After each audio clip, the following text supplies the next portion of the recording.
Amém, graças a paz. Aqui é o Lucas Santana e eu gostaria de falar com você sobre a segunda lição, que é exatamente falar sobre como nós podemos ajudar outros a nascer de novo.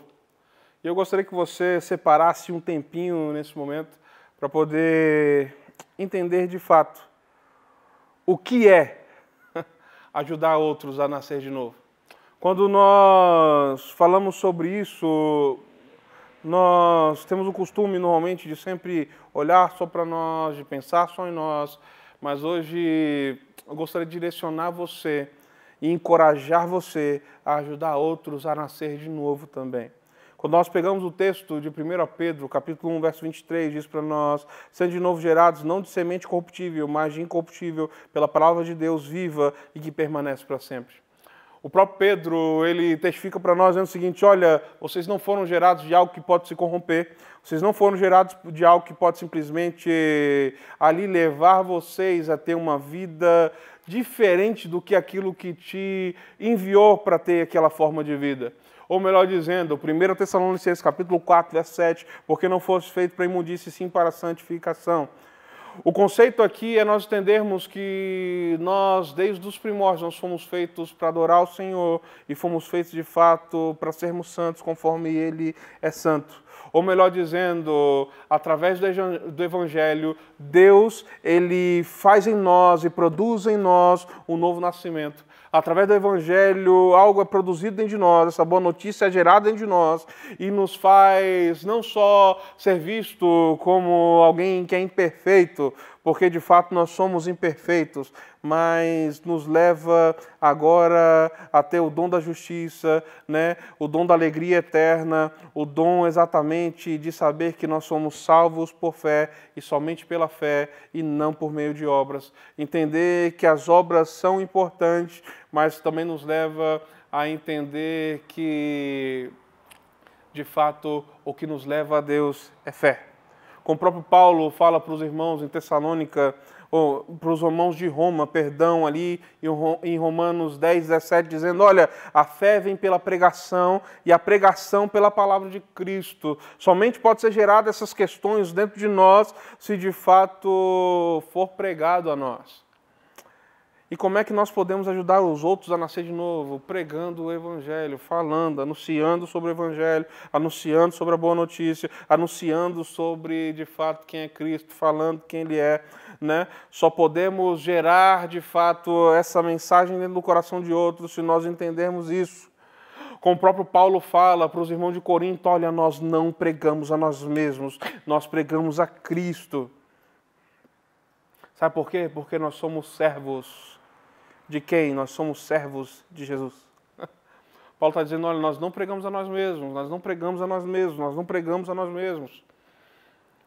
E por isso que essa mensagem ela é tão forte, porque ela não fala sobre mim, não fala sobre você, fala sobre Cristo. E eu gostaria de encorajar você, através agora de 10 encorajamentos, exatamente para aqueles que têm vontade de falar sobre o Evangelho. O primeiro encorajamento é você entender que Deus usa vaso de barro. Ou melhor dizendo, Deus usa aquilo que para muitos não vale nada. Deus usa sim. O encorajamento para falar para você é o seguinte, olha, existe um tesouro dentro desse vaso de barro. Ele pode ser frágil, o vaso, pode por muitas vezes querer quebrar, mas existe um tesouro dentro desse vaso. E que tesouro é esse? Tesouro é a mensagem de Cristo. A mensagem de Cristo é o tesouro. Eu sei que por muitas vezes nós fomos ali anunciados para nós que nós somos preciosos, né, que nós somos raros, que nós somos ouro, né, que nós somos puros. Várias formas foram ditas para nós e somos isso por causa do Evangelho, porque o Evangelho só chegou a nós. Mas eu gostaria de falar uma coisa para vocês. O Evangelho de fato é o ouro. Porque Deus não nos deu um espírito de medo. Quando Deus nos deu esse espírito de paz, quando Deus nos deu espírito de poder, quando Deus nos deu espírito de autocontrole, quando Deus nos deu esse espírito, Ele também nos levou a entender alguma dessas coisas. Eu gostaria que você ouvisse um pouco disso. Que quando nós falamos sobre Deus, não é sobre nós, não é sobre nossa exaltação, é sobre a exaltação dele. E quem está mais preocupado em que a mensagem seja de fato dita é Ele. E quem faz com que o nosso coração arda para falar sobre Ele é Ele. Então o encorajamento que eu dou para você é que, independente de sermos vasos de barro, Deus nos usa. Segunda coisa, compartilhe o material. Irmãos, nós hoje temos algo bem interessante, porque eu lembro na época de faculdade, uma coisa que ninguém gostava de fazer era emprestar livro, né? Porque a certeza que tinha é que não seria devolvido. E isso acontece muito nos nossos dias, né? Emprestar e não esperar, de fato, ser devolvido. Até porque o próprio Cristo fala, né, que aquele que empresta também não pode esperar paga. Mas não é nem sobre esse conceito que eu gostaria de falar. Eu vou falar o seguinte, compartilhar material de estudo. É impossível nós queremos que alguém nasça de novo, sendo que essa pessoa não tem ali os meios para que isso possa ocorrer. Irmãos, nós podemos ajudar essas pessoas. Compartilhe. Deixa de ser mesquinho. Compartilha. Deixa eu te falar uma coisa, outro encorajamento. Deus pode usar influências. O que eu quero dizer para você é o seguinte, cara, Deus pode me usar e Deus pode usar você. Quando Paulo fala, olha, fiquem firmes, fiquem constantes, porque na obra do Senhor nada, nenhum trabalho é vão. Quando ele fala sobre isso, Paulo está deixando bem claro para nós o seguinte, olha, tudo que nós fazemos para o Senhor é visto por Ele. Então, ou melhor dizendo, irmãos, use a sua influência. Use a sua influência. Use aquilo que você é para ajudar os seus irmãos. Uma prerrogativa bem clara sobre isso é o seguinte, a menor mensagem sobre Cristo não é em vão. Talvez você não saiba disso, mas eu digo para você hoje, a menor mensagem que você for falar sobre Cristo, ela não é em vão. O próprio Spurgeon dizia o seguinte, que ele poderia vivificar degradados os homens, ele poderia trazer de fato esperança para aqueles que estavam desesperados, por quê? Porque Deus queima hoje, assim como também queimou nos dias atrás. O que ele queima? Ele queima no coração arrependido. Spurgeon falava sobre isso, dizendo o seguinte, olha, hoje vocês podem ser tocados para a salvação. O que eu quero dizer para vocês, irmãos, use a sua influência. Às vezes nós queremos usar a nossa influência para conseguir boas coisas para nós, para fazermos boas coisas, mas não usamos a nossa influência para o reino. Usar a nossa influência, irmãos, olha, eu sou um cabra da cenografia muito bom. Vou usar minha influência na igreja, use sua influência na igreja. Olha, meu irmão, eu sou um bom fotógrafo, use sua influência na igreja. Olha, meu irmão, eu sou um cara que sabe mexer com mídia, use sua influência na igreja. Olha, eu sou um cara que sabe tocar instrumento, use a sua influência na igreja. Eu sou alguém que sabe pregar, use sua influência na igreja. Eu sou alguém que tem um carro e consigo buscar as pessoas, use a sua influência na igreja. Ou melhor dizendo, devemos usar nossas influências. Porque as nossas influências também traz esse conceito de ajudar o próximo a nascer de novo. Eu lembro de uns anos atrás, de um simples testemunho de um irmão dizendo o seguinte, olha, há 15 anos atrás não era para eu estar aqui. Eu tinha 1 ano de igreja e eu passei por muitas dificuldades e não estava ninguém comigo, mas continuei firme por causa de uma coisa só. Existia um irmão que toda sexta-feira passava na frente da minha casa, 30 minutos antes do culto, para me chamar para ir para o culto. E me esperava, e me levava para a igreja. E depois me deixava em casa. E esse cara me ajudou a ficar firme na fé. Algo simples, mas que foi feito e foi suficiente, porque nenhum trabalho no Senhor é vão. Deixa eu falar outra coisa para você. Dê com generosidade. Outro encorajamento que eu dou para você é esse, dê com generosidade. Quando o evangelista Lucas, no capítulo 6, verso 35, expressa ali o que Jesus está dizendo, olha, emprestai, mas sem receber nenhuma paga, está dizendo sobre isso, para nós sermos pessoas generosas e não mesquinhas. Como é que tem sido a sua generosidade nesses dias? O mundo tem pregado questões para nós sobre a generosidade muito aquém do que Deus tem falado para nós, o que é ser generoso. A generosidade do céu, irmãos, é se você tem um inimigo, mas o cara quer que você ande aí 1 quilômetro a mais, você vai andar, não tem importância. A generosidade do céu é falar, olha, te deram um tapa, meu amigo, vira outra face. A generosidade do céu, ó, te pediram 2, dá 5. A generosidade do céu fala sobre essas questões, porque não precisamos esperar pagamento das pessoas aqui. Precisamos só saber de uma coisa, nada em Deus é em vão.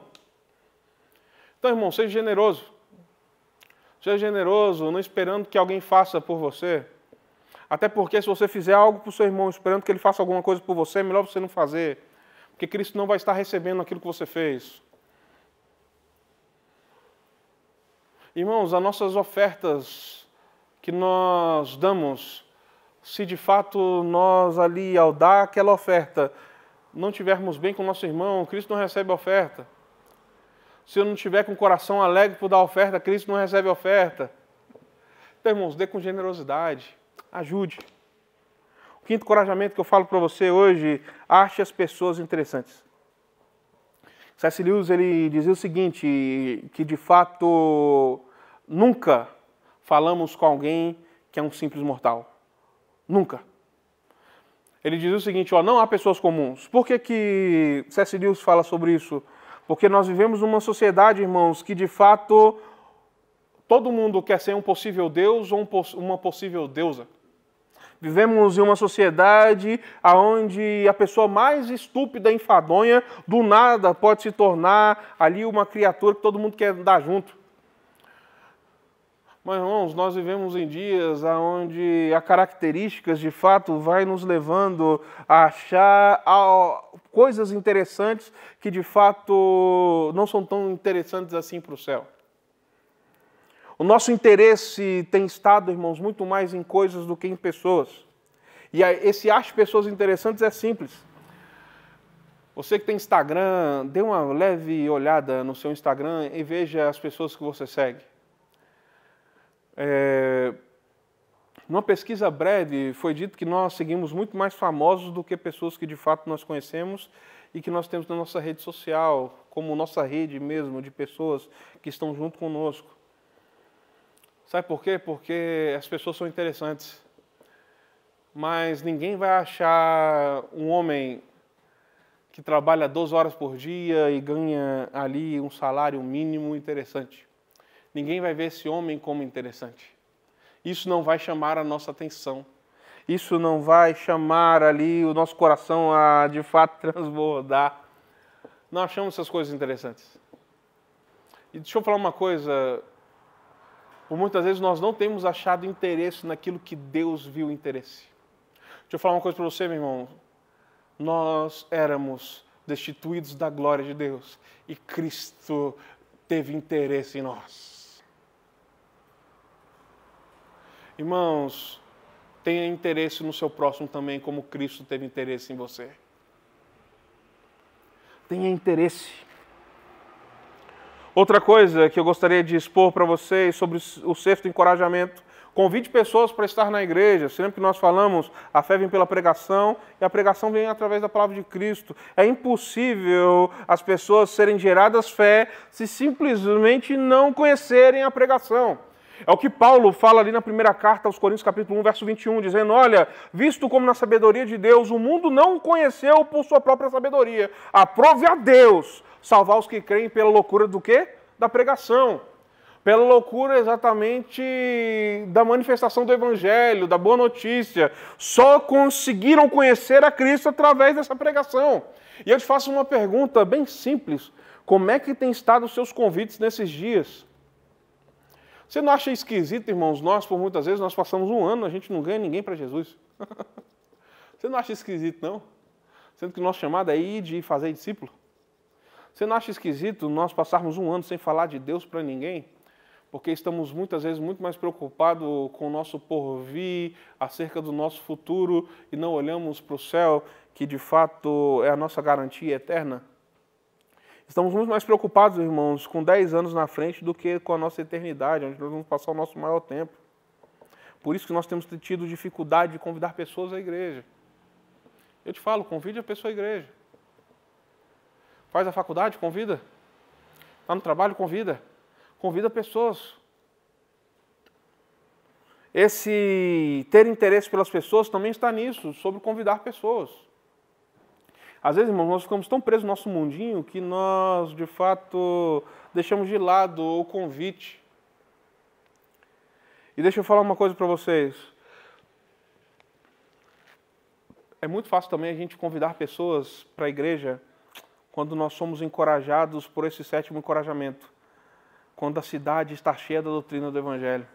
Atos capítulo 5, verso 28, dizia o seguinte: encheste Jerusalém da vossa doutrina. Está falando ali exatamente para os discípulos. Vocês já encheram Jerusalém, Jerusalém já está cheia da doutrina de vocês.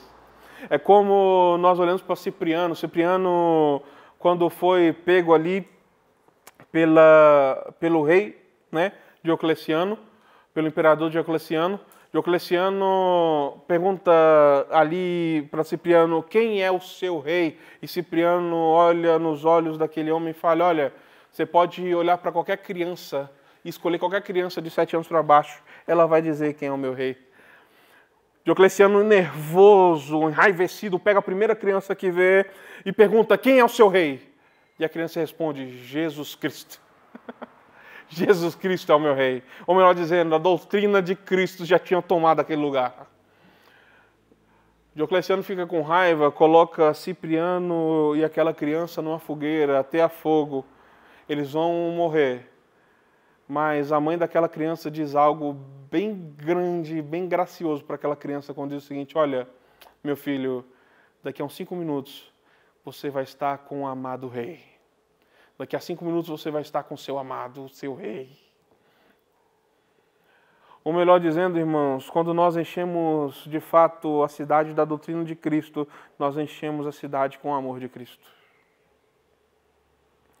Irmãos, quando nós enchemos todo o local com a nossa doutrina, as pessoas ficam parecidas conosco.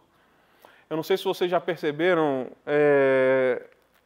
que quanto mais nós andamos com pessoas assim, que são de fato doutrinárias, pessoas que fazem isso, mais nós ficamos parecidos com essas pessoas. Sabe por quê, irmãos? Porque são o tipo de pessoa que enche a cidade com a doutrina do Evangelho. E eu convido você a ser uma dessas. Encher a sua cidade com a doutrina do Evangelho, encher ali o seu condomínio com a doutrina do Evangelho, encher sua faculdade com a doutrina do Evangelho, encher a universidade com a doutrina do Evangelho, encher sua escola com a doutrina do Evangelho, encher, irmão, seu trabalho com a doutrina do Evangelho, encher aonde você estiver com a doutrina do Evangelho. Sabe por quê, irmãos? Porque só conseguimos também encher o local com a doutrina do Evangelho se acontecer uma coisa conosco. Se nós tivermos nascido de novo e essa fé já estiver impregnada dentro do nosso coração. O 8º encorajamento que eu dou para vocês é use seus dons. Sabe qual é o maior dom que nós cristãos temos? Está lá em Gálatas, capítulo 5, verso 13. Eu convido você a abrir a sua Bíblia. Em Gálatas, capítulo 5, verso 13. Eu tenho certeza que vai trazer você a uma grande reflexão nesse momento. Diz o seguinte, irmãos, vocês foram chamados para serem livres. Que essa liberdade, porém, não se torne desculpa para que vocês viverem satisfazendo os seus instintos egoístas. Pelo contrário, disponham-se a serviço um dos outros através do amor. Ou melhor dizendo, disponham-se ao serviço. O que você está falando? O maior dom, irmãos, que nós temos como cristãos é servir. E esse serviço é bem interessante porque o serviço é ser pau para toda a obra mesmo. Sirva seus irmãos. É doído? É. Porque tem uns folgados? Tem, mas sirva.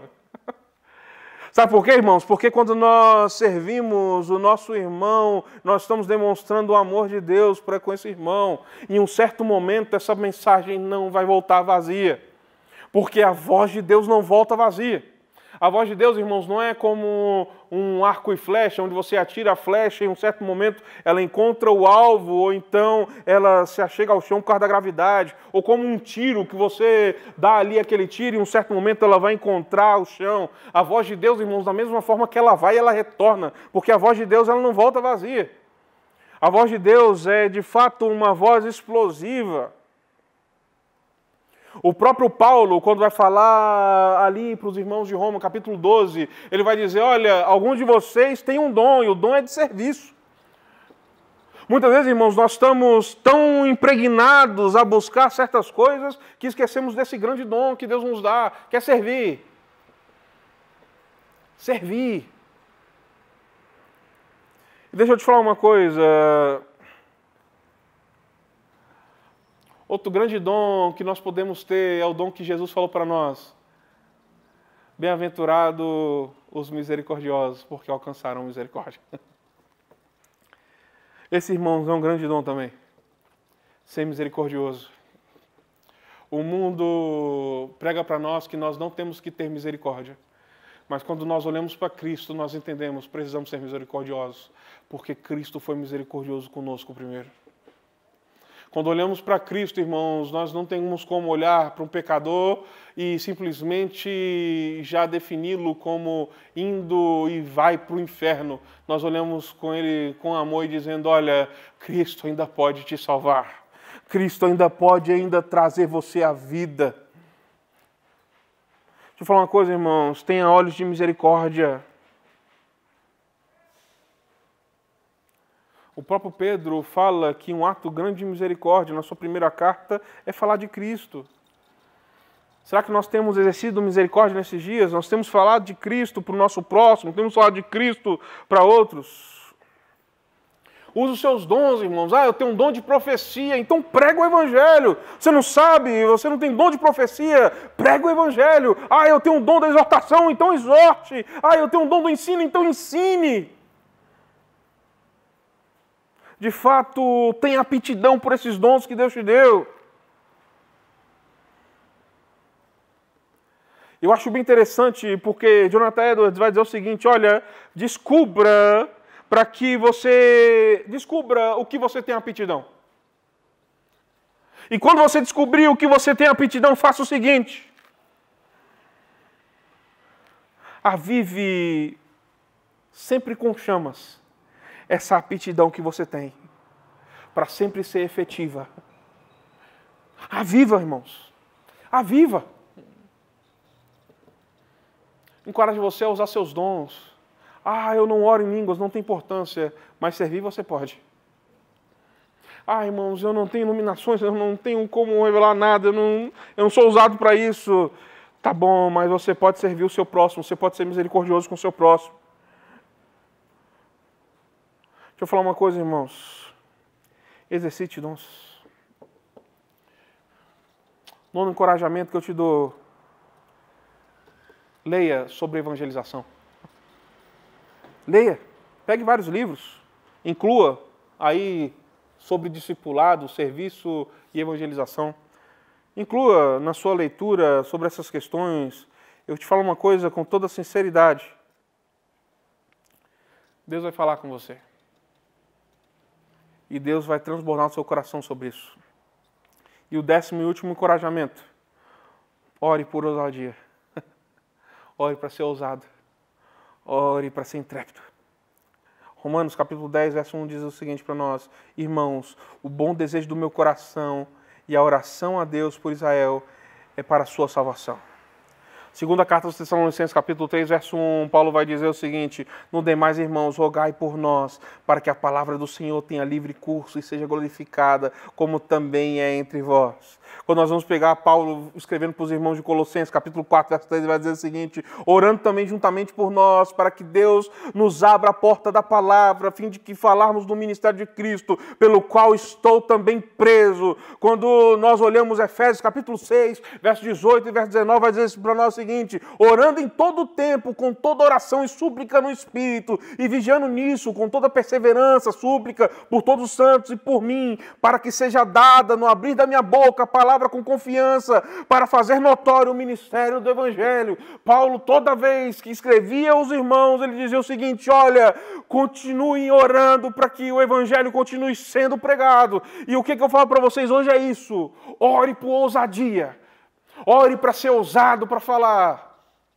Sabendo, irmãos, que muitas vezes o Evangelho não precisa só dizermos um Jesus te ama.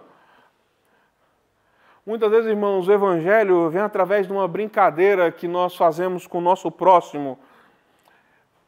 E através disso criamos intimidade, e através dessa intimidade que nós vamos tendo com o nosso próximo, nós podemos ir inserindo algumas coisas que Cristo também fez por nós. E isso traz de fato ao nosso próximo um grande entendimento. E eu gostaria de deixar essa simples e breve reflexão para vocês, dizendo o seguinte: encorajem uns aos outros, tenham os mesmos sentimentos. Busquem a perfeição e vivam na paz, porque assim o Deus do amor e da paz estará com vocês. Amém? Um grande abraço para todos vocês, que Deus abençoe a vida de vocês e que nós venhamos orar para que Deus nos encoraje nesses dias. Fiquem com Deus.